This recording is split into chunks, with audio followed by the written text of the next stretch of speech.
बुरी चील उड़ती हुई छोटे पंछियों के जंगल में आ गई थी। आधी रात का समय था और मौसम भी खराब था। आसमान में तेज बिजली कड़क रही थी और तभी जोरों की बारिश होने लग जाती है। आज की रात मैं इसी जंगल में बिता लेती हूँ।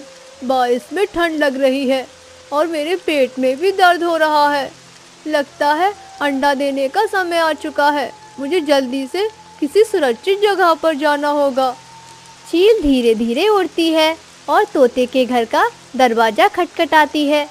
तोता तो चील को देखकर घर के अंदर से ही बोलता है, जालिम चील, भाग जाओ यहाँ से। मेरे घर क्यों आई हो? तोते, तेज बारिश हो रही है और मेरा तो कोई घर नहीं है जहाँ मैं सुकून से रह पाती। क्या आप मुझे आज की रात अपने घर के अंदर रुकने दोगे? मैं तुमको कोई नुकसान नहीं पहुँचाऊंगी। बस करो जालिम चील, मैं तुझे अपने घर में नहीं आने दूंगा। मुझे डर है कि कहीं तुम मेरे घर में आकर मेरे बीवी बच्चों को न खा जाओ। चलो चलो कहीं और जाकर शिकार ढूंढो। दरवाजा अंदर से लगा लेता है और वो चील बारिश से बचने के लिए कौओं का दरवाजा बजाती है। कौवे तो दरवाजा ही नहीं खोलते। तब चील खिड़की से बोलती है, कौवे भाई, मैं चील बेसहारा हूँ, मुझे बारिश से बचा लो। मैं वादा करती हूँ तुमको कोई हानि नहीं पहुँचाऊंगी। हाँ हाँ, बुरी चालबाज चील कहीं की, हमें क्या पागल समझा है जो अपनी मौत को बुलावा दें। गौरी कौवी, मैं गर्भवती हूँ, मेरे पेट में दर्द हो रहा है। मेरा यकीन करो, मुझे बस बारिश से बचने के लिए जगह चाहिए। अगर तुम मेरी मदद करोगी तो मैं भी तुम्हारी मदद करूँगी। कृपया मुझे सहारा दे दो। चल चल भाग यहाँ से, मुझे सब पता है तेरे झूठे ड्रामे। गौरी, ये ताकि बारिश में ना अपना पेट भर सके, मगर हम चालाक कौवे तेरी मीठी मीठी बातों में नहीं आने वाले। इतना बोलकर कालू कौवा खिड़की बंद कर लेता है और चील रोती रह जाती है। कोई मुझे अपने घर के अंदर नहीं बुलाना चाहता। लगता है मैं और मेरा अंडा दोनों ही मर जाएंगे। चील ठंड से कांप रही थी। वो धीरे धीरे चिड़िया के घर का दरवाजा खुलवाती है। चिड़िया, आप तो मेरी मदद करो, मैं गर्भवती हूँ, मेरे पास घर नहीं है और इस बारिश में मुझे बहुत ठंड लग रही है। कृपया मुझे आज अपने घर में रात गुजारने दो। लेकिन चील, मैं कैसे मान लूं कि तुम मुझे कोई हानि नहीं पहुंचाओगी? चिड़िया, आज मैं तुमसे मदद के लिए गुहार लगा रही हूँ। अगर तुमने मेरी मदद नहीं की तो मैं और मेरा बच्चा दोनों मर जाएंगे। हमें बचा लो चिड़िया। चील के इतना बोलने पर चिड़िया को उस पर दया आ जाती है और वो चील को अपने घर के अंदर बुला लेती है। धन्यवाद चिड़िया, अब मैं अपना अंडा आराम से दे पाऊंगी और मैं ये तुम्हारा उपकार हमेशा याद रखूंगी। चील जी, आप उस घोंसले में सो जाएं, मुझे तो अभी भी आपसे डर लग रहा है। चिड़िया, मुझसे डरो नहीं, अब मैं तो आपके एहसान तले दब चुकी हूँ। अब मैं जान देकर भी तुम्हारी हिफाजत करूँगी। फिर चील थोड़ी दूर घोंसले में बैठ जाती है, लेकिन गौरी को पता था कि चिड़िया ने चील को अपने घर में बुला लिया है। कालू जी, आज तो वो चिड़िया काम से गई। चील तो उसका मांस बड़े चाव से खा रही होगी। हाँ गौरी, चलते हैं और देखते हैं चिड़िया मर गई या अपनी जान की भीख मांग रही है। बड़ा शौक है ना सबकी मदद करने का, आज काम से जाएगी। फिर दोनों कौवे छाता लेकर बारिश में अपने घर से निकलते हैं और खिड़की से देखते हैं। चिड़िया तो सो रही थी और चील भी अपने अंडे के पास आराम से लेटी थी। ये क्या कालू जी, यहाँ तो सब ठीक है। चील ने चिड़िया को कोई नुकसान नहीं पहुँचाया। हाँ गौरी, चलो हम सब पंछियों को बताते हैं कि चिड़िया ने चील को अपने घर में आसरा दिया है। फिर देखना, जंगल के सारे पंछी मिलकर चील के साथ इस चिड़िया को भी मार डालेंगे। फिर गौरी और कालू कबूतर को बताते हैं। अरे कौवो, ये तो गलत बात है। चिड़िया ने जंगल के रीति रिवाजों को तोड़ा है। उसे पता है चील हमारी दुश्मन है, फिर भी उसने चील की मदद की। आज तो मैं उन्हें नहीं छोड़ूंगा। आज तो चिड़िया भी गई काम से। सही कहा कबूतर भाई, चिड़िया ने जंगल के नियमों को तोड़ा है तो आज उसे सजा भी मिलनी चाहिए। हाँ हाँ, बेशक चिड़िया को सजा देनी होगी ताकि कल को कोई भी पंछी ऐसी दोबारा गलती ना कर सके। फिर वो सभी पंछी मोटे मोटे डंडे लेकर चिड़िया के घर जाते हैं और दरवाजे में जोर जोर से मारते हैं। बारिश भी रुक जाती है। चिड़िया दरवाजा खोलो, तुम गद्दार हो जो चील को घर में पनाह दे रखी है। हम छोड़ेंगे नहीं तुम्हें, हम तुम्हें जान से मार देंगे। चील जी, ये सब आपको मारने के लिए आए हैं, अब हम क्या करेंगे? चिड़िया दरवाजा ना खोलना, वरना वो मेरे अंडे को मार देंगे, फिर मैं तो जीते जी मर जाऊंगी। चिड़िया दरवाजा खोल दो, वरना ठीक नहीं होगा। नहीं नहीं, आप सब चील और उसके अंडे को मार दोगे, मैं दरवाजा नहीं खोलूंगी। सुना सुना आप सबने, चिड़िया को चील की फिक्र है, हम सब की नहीं। मैं तो कहती हूँ पेट्रोल छिड़क कर चिड़िया के घर को आग लगा दो, फिर चील बचकर कहाँ जा पाएगी। नहीं नहीं, ऐसे तो वो चिड़िया भी मर जाएगी।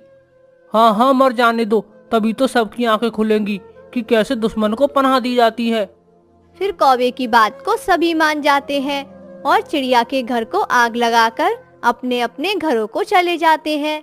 चील जैसे तैसे अंडे के साथ आग से बचकर निकलती है, मगर छोटी चिड़िया तो घर में ही फंसी रह जाती है। नहीं नहीं, चिड़िया ने मेरी बहुत मदद की है, मैं उसे नहीं मरने दूंगी।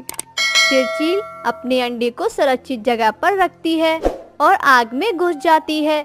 चील उसे आग से बचाकर बाहर लाती है और चिड़िया को होश आ जाता है। चिड़िया बहन, मुझे माफ कर दे, मेरी वजह से ही आपका ये हाल है। चील जी, इसमें आपकी कोई गलती नहीं, ये मेरे साथी दोस्त बहुत बुरे हैं, अब मैं इनके साथ नहीं रहूंगी, यहाँ से दूर अपना घर बनाऊंगी। चिड़िया, मैं भी आपके साथ रहूंगी। चील जी, आपका अंडा कहाँ है? हाँ, वो तो सुरक्षित है, अभी लाती हूँ। फिर वो दोनों उड़ती हुई एक सुनसान जगह पर चली जाती हैं, मगर उनके पास कोई घर नहीं था और वो रात अंधेरे में बिताती है। फिर सुबह हो जाती है तो चिड़िया देखती है कि उसके पास एक बड़ा सा मटका रखा था। चिड़िया, मेरी वजह से आपका घर जल गया, मैं इंसानों की बस्ती से आपके लिए मटका लेकर आई हूँ। ये तिनकों के घोंसले से कई ज्यादा मजबूत है, आप इस मटके के अंदर रह सकती हो। अब मैं अपना अंडा लेकर जाती हूँ। चील जी, आप भी मेरे साथ रहे, क्योंकि आपका भी तो कोई घर नहीं है। फिर वो दोनों मटके के घर में रहने लगती हैं। चील और चिड़िया की दोस्ती तो बहुत गहरी हो गई थी। तो प्यारे दोस्तों, प्लीज हमारी कहानी को लाइक और चैनल को सब्सक्राइब करें। आपका धन्यवाद। सभी पंछी नदी किनारे ठंडी हवा का मजा ले रहे थे। इतने में मौसम का हाल बताने वाला पंछी आता है।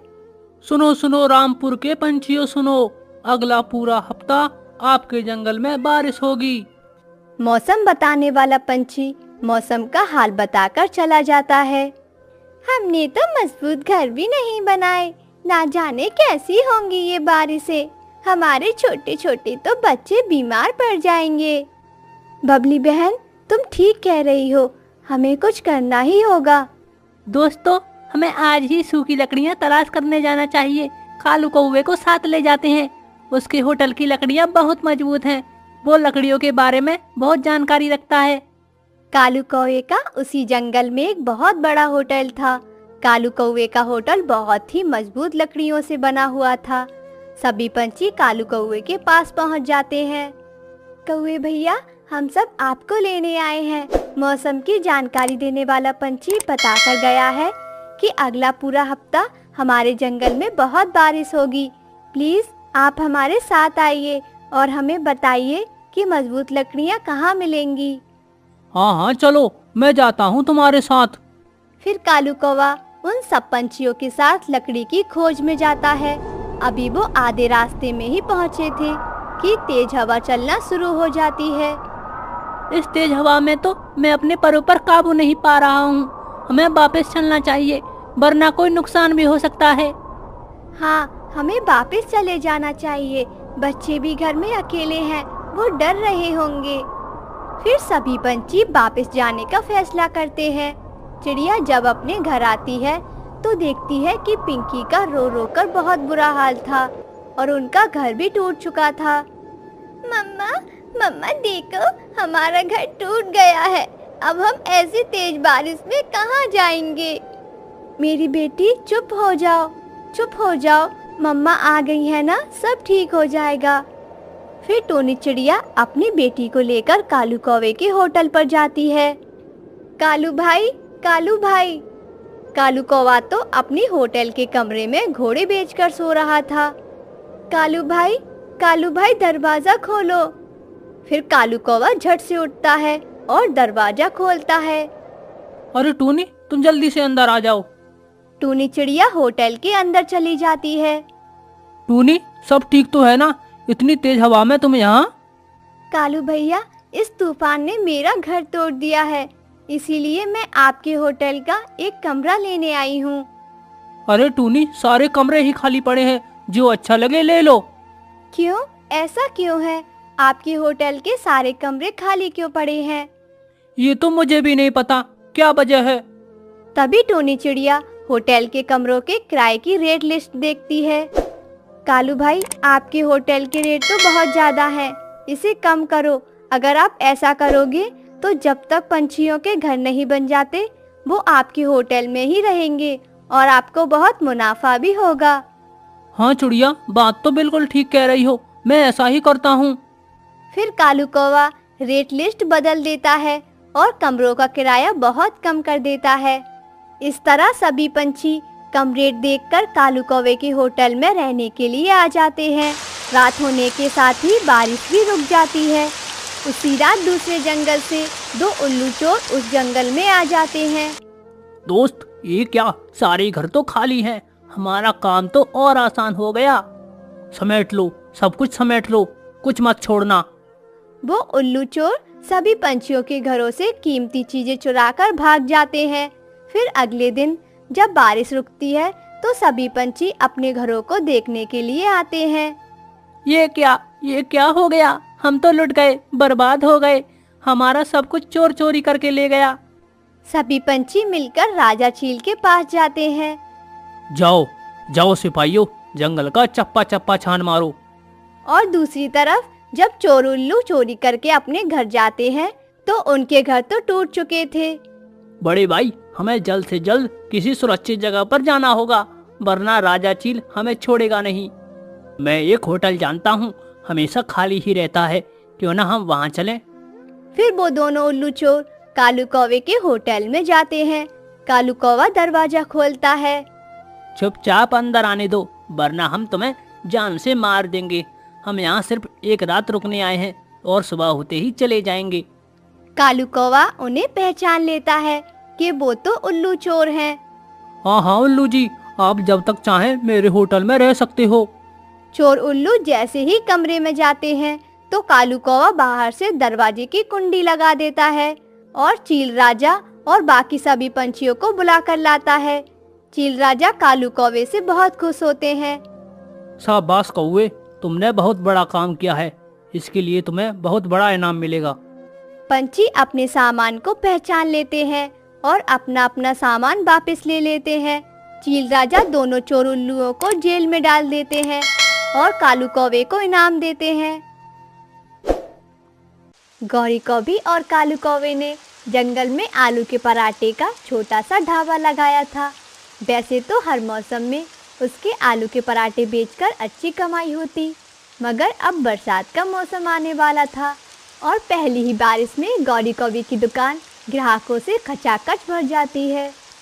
गौरी कौवी, मुझे गर्मा गर्म आलू के पराठे की 2 प्लेट लगा दो, बहुत तेज भूख लगी है। जी बुलबुल मौसी, आप टेबल पर बैठें, बस थोड़ी देर लगेगी। गौरी कौवी जल्दी जल्दी आलू के पराठे लगाती है और प्लेट में रखकर उस बुलबुल को दे आती है। वो बुलबुल तो आलू के पराठे बड़ी मज़े से खाती है। वाह, मज़ा आ गया, आपके पराठे तो सच में बड़े अच्छे होते हैं, मुझे एक और ला दो। जी बुलबुल मौसी, मैं अभी लेकर आता हूँ। फिर कालू कौवा गौरी कौवी के पास जाता है और पराठे की प्लेट सब ग्राहकों को दे आता है। शाम भी हो गई थी, वो अपने पैसे गिनते हैं। वाह वाह कालू, अभी तो बरसात का मौसम भी शुरू नहीं हुआ और हमारी बिक्री में इतनी तेजी हो गई है और आगे ना जाने क्या होगा। ऐसे वो दोनों पति पत्नी बहुत खुश होते हैं और सो जाते हैं। अगले दिन सुबह सवेरे ही वो अपने आलू के पराठे के ढाबे पर आ जाते हैं और ड्यूटी जाने वाले सभी पंछी उनके पराठे खाते हैं।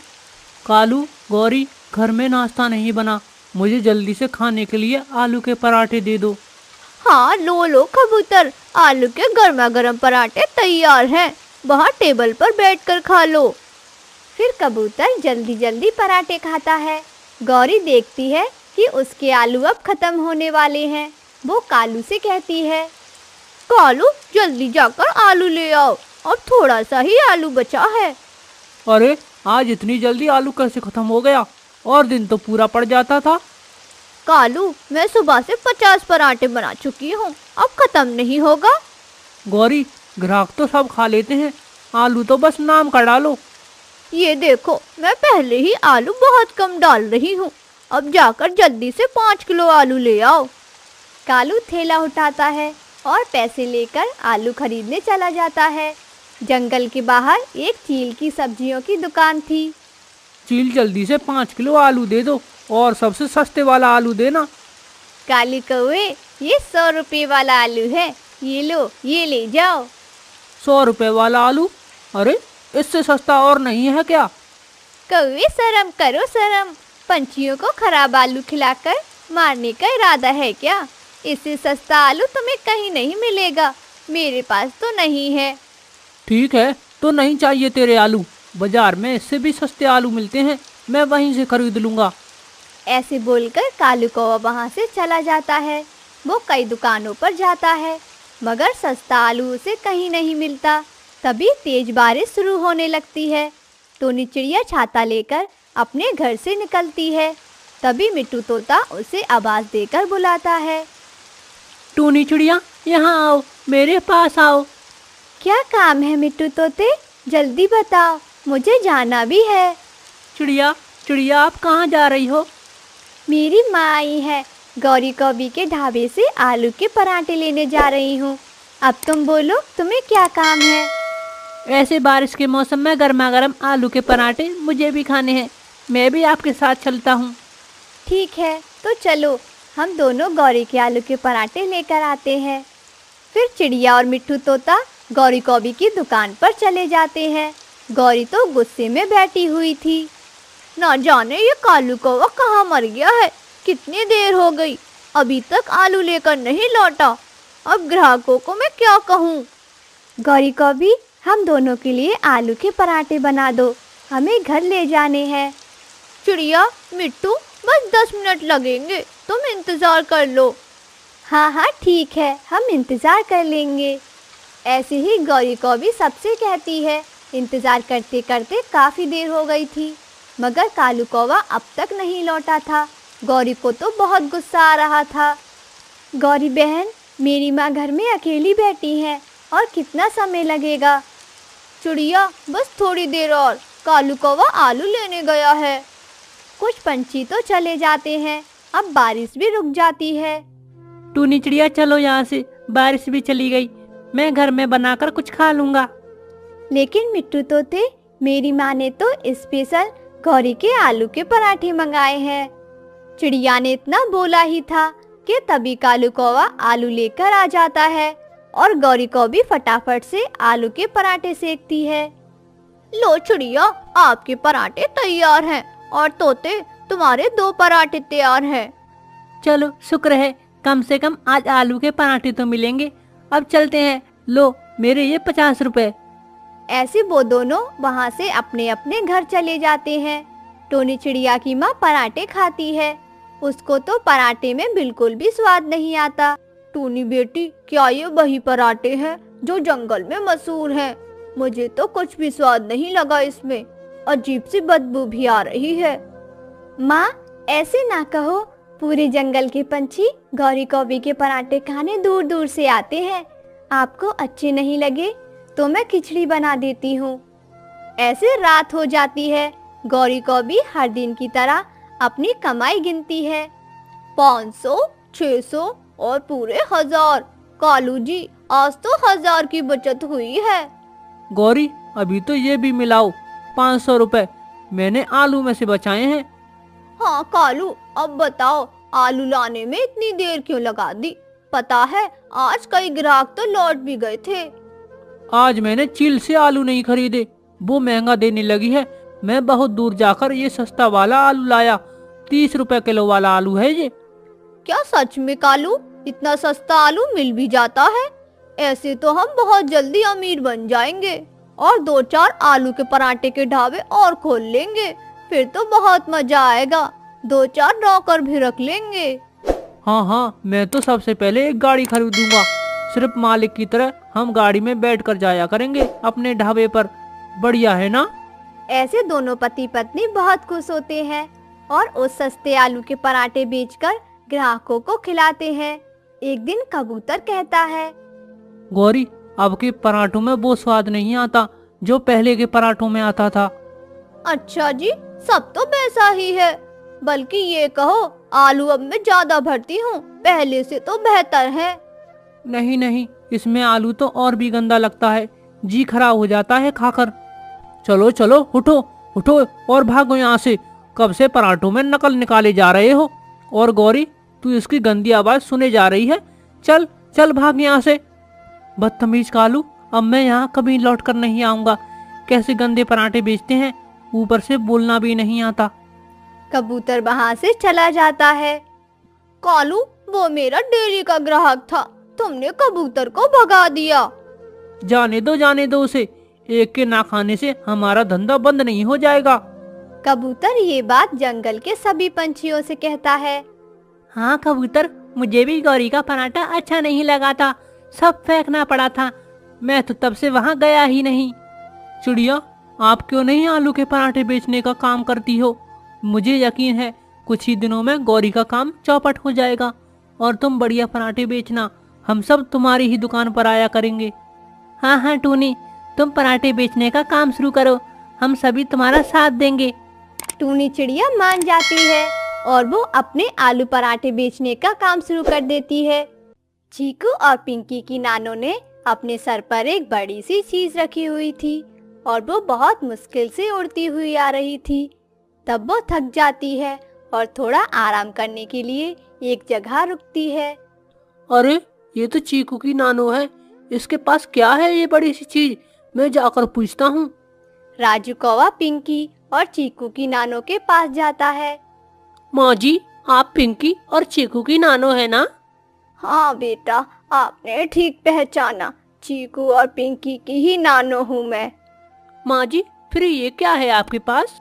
कई दिनों से चीकू और पिंकी जिद कर रहे थे स्विमिंग पूल लेने की। आज मैं अपने बच्चों के लिए स्विमिंग पूल लेकर जा रही हूँ। क्या ये स्विमिंग पूल है माँ जी? इसमें नहाने का तो बहुत मजा आएगा। ये तो बहुत काम की चीज है। चीकू आपका दोस्त ही तो है, आप भी आ जाना और उनके साथ मिलकर आप भी इस स्विमिंग पूल में नहा लेना। फिर राजू कौवा वहाँ से भाग जाता है और चीकू की नानो भी दोबारा उड़ती है। पिंकी भी अपने घर के बाहर बैठी हुई थी। वो दूर से ही अपनी नानो को आते हुए देख लेती है और शोर मचाने लगती है। चीकू भाई जल्दी बाहर आओ, नानो आ गई है। चीकू जल्दी से अपने घर से बाहर आता है और दोनों बच्चे अपनी नानो को देखकर उछलने लगते हैं। मेरा स्विमिंग पूल, मेरा स्विमिंग पूल। मेरा है ये स्विमिंग पूल मेरा है, मेरे लिए लाई है ना नानो? मैं ये स्विमिंग पूल दोनों के लिए लाई हूँ, आप दोनों इसमें नहा लेना, ये बड़ा है और मजबूत भी है। टूनी चिड़िया घर से बाहर आती है। बच्चों, अब अपनी नानो को घर में भी आने दे या फिर बाहर ही खड़ा किए रखेंगे। नानो घर में चली जाती है। चीकू और पिंकी स्विमिंग पूल अपने घर के पास रखकर उसमें थोड़ी और हवा भरने लगते हैं। चीकू भाई, मैं पाइप लगाकर पानी भरती हूँ। पिंकी पाइप लगाकर स्विमिंग पूल में पानी भरने लगती है और दोनों भाई बहन अपने नए स्विमिंग पूल में नहाने लगते हैं। याहू, बहुत मजा आ रहा है, बहुत अच्छा लग रहा है, गर्मी की तो हुई छुट्टी। बच्चों का शोर घर के अंदर तक जा रहा था। माँ, अब तो ये 1-2 दिन तक स्विमिंग पूल को नहीं छोड़ेंगे। टूनी बेटी, अच्छा है ना, खेल के खेल और गर्मी से भी बचे रहेंगे बच्चे। मम्मा मम्मा, मैंने देखा है, पिंकी की नानों के पास स्विमिंग पूल देखा है। वो बूढ़ी चिड़िया मरती भी नहीं है, हर रोज कोई ना कोई नई चीज लेकर आ जाती है मेरे जग्गू को जलाने के लिए। मम्मा मुझे भी लेकर दो ना स्विमिंग पूल, मैं भी लूंगा। मम्मा क्या मेरी नानू भी मुझे स्विमिंग पूल लेकर देंगी? अच्छा अच्छा, मैं ले दूंगी। दूसरे दिन गौरी कौवी चीकू को साथ लेकर टूनी चिड़िया के घर की तरफ जाती है। चीकू बेटा, जग्गू को भी अपने स्विमिंग पूल में नहा लेने दो। पिंकी और चीकू तो राजू कौवे को अच्छी तरह जानते थे, इसीलिए वो एक ही बार में बोलते हैं, नहीं, कभी नहीं। आंटी, राजू बहुत शरारती है, वो हमें तंग करेगा। नहीं नहीं, मैं वादा करता हूँ, मैं तंग नहीं करूँगा। मैं वहाँ एक तरफ बैठकर नहा लूंगा। टूनी चिड़िया घर से गौरी की आवाज सुनकर बाहर आती है। गौरी को भी, राजू भी तो चीकू और पिंकी की तरह ही है, तुम चिंता ना करो, सारे बच्चे मिलकर खेलेंगे। राजू कौवा खुश हो जाता है और स्विमिंग पूल में जाकर नहाने लगता है। बहुत मजा आ रहा है मम्मा, गर्मी की तो छुट्टी हो गई, जरा भी गर्मी नहीं लग रही। तीनों बच्चे नहाने लगते हैं। गौरी कौवी भी चली जाती है और टूनी चिड़िया घर चली जाती है। वो सब शाम तक नहाते हैं और फिर पिंकी चीकू और राजू से कहती है, रामपुर के जंगल में गर्मियों का मौसम शुरू हो चुका था और सभी पंछी जंगल में आपस में बातें कर रहे थे। अब हम सबको कोई परेशानी नहीं है, अब हम सुकून से जिएंगे और खुले आसमान की सैर। और हाँ कबूतर भैया, भोजन खाने के बाद गर्मियों में झील का ठंडा ठंडा पानी पीने का अपना ही अलग मजा होता है। और हाँ, क्यों ना हम बड़े आम के पेड़ के पास जाएं और रसीले रसीले आम खाएं। लेकिन टूनी चिड़िया, जब मैं कुछ दिनों पहले वहाँ से गुजर रहा था तो मुझे पेड़ पर एक भी आम नहीं दिखा। मुझे नहीं लगता कि हमें वहाँ पर कोई आम खाने को मिलेगा भी। अरे कबूतर भैया, शायद तुमने ठीक से नहीं देखा होगा, चलो हम वहीं चलते हैं और खाते हैं। ऐसी बातें करके वो दोनों दोस्त बड़ी झील पर चले जाते हैं, परंतु पेड़ को देखकर वो दोनों चौंक जाते हैं, क्योंकि पेड़ पर तो एक भी आम नहीं था और दोनों उदास हो जाते हैं। देख लिया तुमने चिड़िया बहन, मैंने कहा था ना कि पेड़ पर एक भी आम नहीं लगा, परंतु तुमने मेरी बात नहीं मानी। हाँ कबूतर भैया, आप सच कह रहे थे, इस पेड़ पर तो एक भी आम नहीं है। लेकिन कालू भैया, मैं तो आम खाने का बहुत इंतजार कर रही थी, क्या आप मुझे आम खाने को नहीं मिलेंगे? चिड़िया बहन, क्या हुआ? अगर इस पेड़ पर आम नहीं लगे तो हम दूसरे पेड़ के पास चलते हैं, उस पर आम जरूर लगे होंगे और तुम भी जी भरकर खाना और हम घर भी ले जाएंगे। और फिर वो दोनों दूसरे आम के पेड़ की तरफ चले जाते हैं और वहां जाकर देखते हैं। अरे ये क्या टूनी चिड़िया, इस पेड़ पर तो आम नहीं लगे, अब हम आम कैसे खाएंगे? हमारी नज़र में तो ये दो आम के पेड़ ही थे और इन पर भी आम नहीं लगे। लगता है इस बार गर्मी बिना आमों के ही बितानी पड़ेगी। अब चलो चिड़िया बहन, अब घर चलते हैं। कबूतर भाई, ऐसा नहीं होगा, हम आम तो खाकर ही रहेंगे। क्या टूनी बहन, आप क्या कोई जादू करना जानती हो जो हमारे सामने जादू से आम प्रकट कर दोगी? नहीं नहीं, मुझे कोई जादू करना नहीं आता।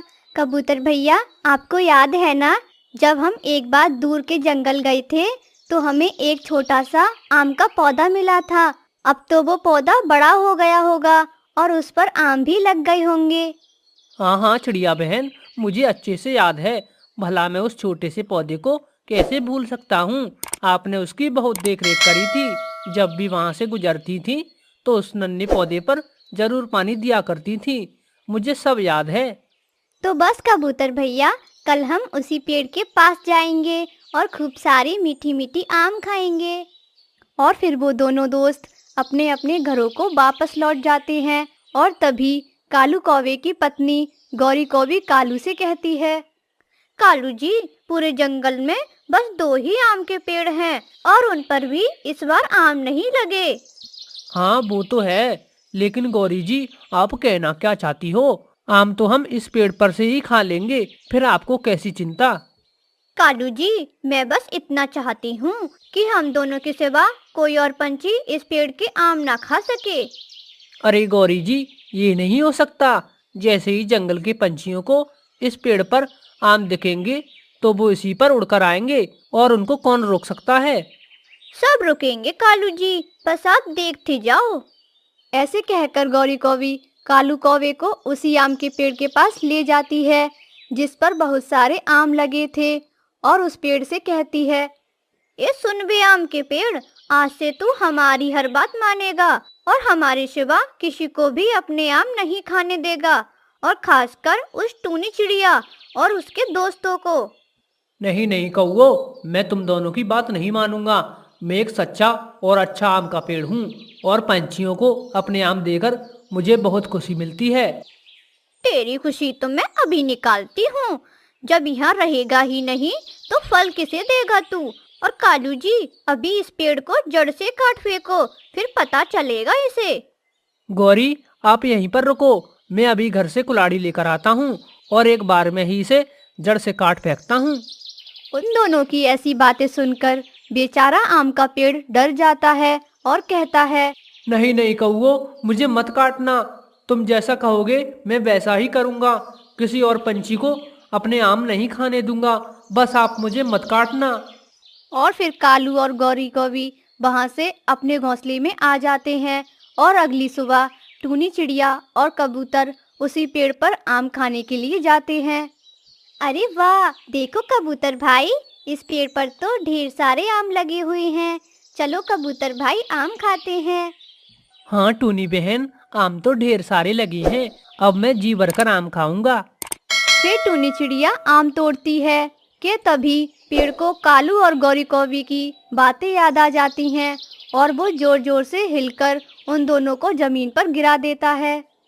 नहीं नहीं पंछियों, आप सब मेरे आम नहीं खा सकते। पेड़ जी, हमारे जंगल में एक भी आम नहीं लगा, तो हमें आप अपने आम खाने दें। हम बड़ी दूर से आपके पास आए हैं। नहीं नहीं चिड़िया, मैं किसी भी पंछी को अपने आम नहीं खाने दूंगा। पेड़ भाई, मैं वही चिड़िया हूँ जो आपको हर रोज नदी से पानी दिया करती थी। क्या आप इतनी जल्दी भूल गए? हाँ, मुझे सब याद है। मैं कुछ नहीं भूला। थोड़ा सा पानी क्या दे दिया, तुम तो मुझ पर हुक्म जताओगी। बेचारा आम का पेड़ तो बहुत दुखी था, क्योंकि वो टूनी चिड़िया को आम खिलाना चाहता था, परंतु वो चुप रहता, क्योंकि कालू और गौरी कौवी ये सब छिपकर देख रहे थे। फिर वो दोनों वहां से चले जाते हैं। तभी टूनी चिड़िया कबूतर से कहती है, कबूतर भाई, आप यहीं रुको, मैं थोड़ी देर में आती हूँ। टूनी बहन, अभी तुम कहाँ जा रही हो? कबूतर भाई, मुझे कुछ अजीब लग रहा है, वरना वो पेड़ हमको आम देने से कभी मना नहीं करता। मैं वहीं जा रही हूँ। और ये बोलकर टूनी चिड़िया वापस से आम के पेड़ के पास चली जाती है, और वो कालू और गौरी कौवी को पेड़ से बातें करते देखती है। वाह पेड़, बहुत अच्छे, तुमने अपना काम बखूबी किया। उस टूनी चिड़िया को यहाँ से भगाकर अब हम तुमको नहीं काटेंगे। अब टूनी चिड़िया के सब समझ में आ जाता है, और फिर टूनी चिड़िया सभी पंछियों के घोंसले में जाकर उनको कालू और गौरी कौवी के कारनामे बताती है। अरे टूनी बहन, ये कालू और गौरी तो बहुत बुरे कौवे निकले। अब हम इन दोनों को नहीं छोड़ेंगे। और फिर सभी पंछी मिलकर गौरी कौवी और कालू कौवे को जंगल से बाहर कर देते हैं। निकल जाओ तुम दोनों यहाँ से। तुमने इस बेचारे पेड़ को कितना धमकाया कि उसने हमें आम देने से भी मना कर दिया, और इस आम के पेड़ पर जंगल के सारे पंछियों का अधिकार है। अब तुम दोनों निकल जाओ इस जंगल से। और फिर सभी पंछी उन दोनों को जंगल से बाहर कर देते हैं, और उसके बाद सब पंछी मिलकर खुशी खुशी आम खाते हैं। जंगल में सर्दियों का मौसम आ चुका था, और उसी जंगल में रानू चिड़िया अपनी बेटी गुड़िया और टीटू चिड़ा के साथ रहा करती थी। रानू चिड़िया की बेटी गुड़िया की शादी थी, और बारात भी आने ही वाली थी। तभी रानू चिड़िया कहती है, गुड़िया बेटी, आप जल्दी से नहाकर ब्यूटी पार्लर चली जाओ। हाँ गुड़िया बेटी, आज तो आपकी शादी है, जल्दी तैयार हो जाओ। मम्मा बाबा, मैं नहीं नहाने वाली हूँ, आज तो बहुत सर्दी पड़ रही है। अरे गुड़िया बेटा, आज आपकी शादी है, आज तो आपको जरूर नहाना पड़ेगा, वरना आप और भी सुंदर नहीं दिखोगी। लेकिन मम्मा, मुझे सर्दी लगने की वजह से जुकाम हो गया है, और आप ही ने तो कहा था जब सर्दी लग जाए तो नहीं नहाना चाहिए, और बाबा आप ही तो कहते थे ना। हाँ गुड़िया बेटा, मैंने ही कहा था, लेकिन आज तो आपकी शादी है, इसलिए नहाना तो पड़ेगा ही, फिर नहाकर तुम और भी सुंदर दिखोगी। फिर गुड़िया अपनी मम्मा रानू चिड़िया की बात मान लेती है और वहाँ से चली जाती है, और उड़ते उड़ते वो एक नदी के पास नहाने के लिए आ जाती है। अरे नहीं, यह पानी तो बहुत ज़्यादा ठंडा है, अगर मैं इस पानी से नहाऊंगी तो मेरी तो बर्फ ही जम जाएगी। गुड़िया ऐसे सोच ही रही थी कि तभी उसके मन में एक आइडिया आ जाता है। अरे हाँ, मैं ठंडे पानी से तो नहीं नहा सकती हूँ, लेकिन मैं अपने थोड़े पानी से बाल भिगो लेती हूँ, ताकि मम्मा को भी पता नहीं चलेगा और मैं नहाई हुई सी लगूंगी। फिर गुड़िया ऐसा ही करती है और वो अपने सर को थोड़ा पानी में भिगो लेती है और फिर वो घर आ जाती है। अरे गुड़िया बेटी, आपने नहाने में इतनी देर कैसे कर दी? बारात अपने घर से निकल चुकी है, अब जल्दी से पार्लर जाकर तैयार हो जाओ। ठीक है मम्मा, मैं जाती हूँ। फिर गुड़िया रानी कौवी के पार्लर चली जाती है और उसको सारी बात बताती है। लेकिन गुड़िया, आपको तो 4 बजे आना था, फिर तुमने इतना लेट क्यों कर दिया? और अब तुमको जल्दी भी मेकअप करवाना है। वो मैं क्या बताऊं रानी आंटी, बहुत सर्दी पड़ रही थी, इसलिए मैं नहाने में लेट हो गई। गुड़िया बेटा, आज तो आपकी शादी है ना, तो शादी वाले दिन लेट नहीं होते। हाँ ठीक है रानी आंटी, अब आप जल्दी से मेरा मेकअप कर दो, मम्मा ने कहा है कि बारात आने ही वाली है। गुड़िया, इतनी जल्दी भी नहीं होता है ब्राइडल मेकअप, थोड़ा टाइम तो लगेगा ही। ऐसा कहकर रानी कौवी गुड़िया का मेकअप शुरू करती है। रानी आंटी, जो भी करना है जल्दी करो, मुझे बहुत ठंड लग रही है। ठीक है गुड़िया बेटी, मैं आपका मेकअप जल्दी ही करूँगी, आप चिंता ना करें, बस आप ये शॉल ओढ़ लें, फिर आपको थोड़ी कम सर्दी लगेगी। फिर गुड़िया शॉल ओढ़कर अपना मेकअप करवाती है और इधर गुड़िया की बारात भी आ चुकी थी। सब गुड़िया का बेसब्री से इंतजार कर रहे थे। रानू जी, शादी का शुभ मुहूर्त निकला जा रहा है, आप जल्दी से गुड़िया बेटी को बुला लीजिए। बहन जी, आप यहीं रुकिए, मैं अभी गुड़िया बेटी को लेकर आती हूँ, बस थोड़ा सा समय लगेगा। इधर रानू चिड़िया को तो बहुत गुस्सा आ रहा था और वो बंटी कबूतर से कहती है, बंटी भाई, आप जल्दी से रानी कौवी के पार्लर चले जाएं। ये क्या कह रही हो रानू बहन, मैं भला क्यों जाऊं?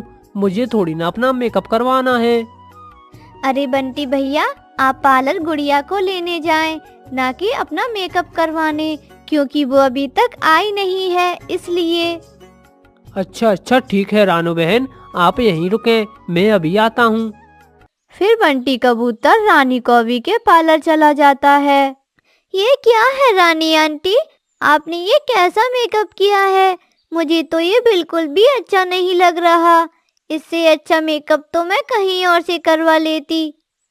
गुड़िया, आपने ही तो कहा था कि मेरा मेकअप जल्दी जल्दी करना, अब जल्दी जल्दी में तो ऐसा ही मेकअप होता है, और वैसे भी तो कितनी प्यारी लग रही हो। नहीं नहीं आंटी, आप झूठ बोल रही हैं, आपने तो मुझे चुड़ैल जैसा बना दिया है, मैं ये मेकअप करके घर नहीं जाऊंगी। ठीक है, अगर नहीं जाना तो मत जाओ, शादी आपकी है ना कि मेरी, जो मुझे फर्क पड़ेगा। रानी कौवी की ये बात वहीं पर बैठा बंटी कबूतर सुन लेता है और कहता है, रानी कौवी, गुड़िया बिल्कुल सही कह रही है, आपने तो इसे मेकअप के नाम पर बिल्कुल चुड़ैल जैसा बना दिया है, अगर मेकअप नहीं आता तो क्यों करती हो? ओ नीली आंखों वाले, अगर तुझे मेकअप की इतनी ही जानकारी है तो तू खुद क्यों नहीं कर देता? हाँ रानी कौवी, असल बात तो ये है कि आपको कुछ करना आता ही नहीं, बस यूं ही पार्लर खोलकर बैठ गई हो। उन दोनों में ऐसी बहस चल ही रही थी और इधर गुड़िया की सास बार बार रानू चिड़िया से पूछ रही थी, बहन जी आप सही सही बताएं, आखिर बात क्या है? आप हमसे कुछ छिपा तो नहीं रही? नहीं नहीं बहन जी, मैं भला आपसे क्या छुपाऊंगी। गुड़िया बस पार्लर ही गई है। वो पार्लर से अभी तक तैयार होकर नहीं आई। पता नहीं इतना समय कैसे लग रहा है। आप चिंता ना करें, वो बस आती ही होगी। अच्छा अच्छा, अभी गुड़िया पार्लर से नहीं आई है। बहन जी हम तो पता नहीं क्या ही सोच रहे थे। हाँ बहन जी, गुड़िया अभी तक पार्लर से नहीं आई। आप बुरा ना माने तो मैं अभी उसे लेने चली जाती हूँ। ठीक है, मैं यहाँ सब संभालती हूँ। आप जल्दी से जाकर गुड़िया बेटी को ले आओ। फिर रानू चिड़िया रानी कौवी के पार्लर चली जाती है। वहाँ बंटी कबूतर और रानी कौवी में बहस हो रही थी। अरे बंटी भाई और रानी कौवी, आप दोनों ऐसे क्यों झगड़ रहे हो? और बंटी भाई, मैंने तो आपको गुड़िया को लेने भेजा था। रानू चिड़िया देखो तो मैंने गुड़िया का बहुत अच्छा मेकअप किया है, लेकिन इन दोनों को तो पसंद ही नहीं आया। फिर रानू चिड़िया अपनी बेटी को देखती है तो वो तो एक तरफ मुंह करके रोई ही जा रही थी। मम्मा देखो देखो, इन रानी आंटी ने तो मेरा कितना बुरा मेकअप किया है। ये मुझे जरा भी पसंद नहीं आया। रानू चिड़िया को गुड़िया का मेकअप जरा भी पसंद नहीं आया और वो रानी कौवी से कहती है, रानी कौवी आपने तो कहा था कि मैं बहुत अच्छा मेकअप करती हूँ, इसलिए मैंने अपनी गुड़िया बेटी को आपके पास भेजा था, वरना इससे अच्छा मेकअप तो वो खुद ही कर लेती है। रानू चिड़िया ये मेकअप बहुत अच्छा है। आप सबको मेकअप की जानकारी नहीं है, इसलिए ऐसा कह रही हो। आप बस मुझे मेरे पैसे दे दो और यहाँ से चले जाओ, फिर और कहीं से करवा लेना। रानी आंटी मेकअप का तो आपको 1 रुपया भी नहीं मिलेगा। मैं आपका सारा मेकअप अभी साफ कर देती हूँ। और गुड़िया सारा मेकअप हटा लेती है, जिसे देखकर रानी कौवी को बहुत गुस्सा आता है। देखो रानू चिड़िया, मैं कुछ नहीं जानती। मेरा बहुत खर्चा हुआ है तुम्हारी बेटी पर। इसके पैसे लिए बगैर तो मैं आपको नहीं जाने दूंगी। हाँ देखो रानी कौवी, मैं तुम्हें इस मेकअप का तो 1 रुपया भी नहीं दूंगी, बल्कि तुम्हारी वजह से गुड़िया बेटी को इतना लेट हो गया है। फिर वो तीनों वहाँ से अपने घर आ जाते हैं और गुड़िया को बिना तैयार हुआ देखकर लड़की की माँ उनसे कहती है, क्या हुआ बहन जी, आप सबको इतनी देर कैसे हो गई और अभी तक गुड़िया भी तैयार नहीं हुई है। फिर रानू चिड़िया उसे पार्लर की सारी बातें बताती है। अच्छा कोई बात नहीं गुड़िया बेटी, आप चिंता ना करें, मैं आपका अच्छे से मेकअप कर देती हूँ। क्या सच में बहन जी आपको मेकअप करना आता है? हाँ हाँ बहन जी, मुझे थोड़ा बहुत मेकअप करना तो आता है, और वैसे भी गुड़िया बेटी तो बहुत सुंदर है। आप देखना, मैं गुड़िया का मेकअप बहुत जल्दी कर दूंगी। फिर लड़के की माँ गुड़िया का मेकअप शुरू करती है और वो कुछ ही देर में गुड़िया को तैयार कर देती है। अब गुड़िया बहुत सुंदर लग रही थी।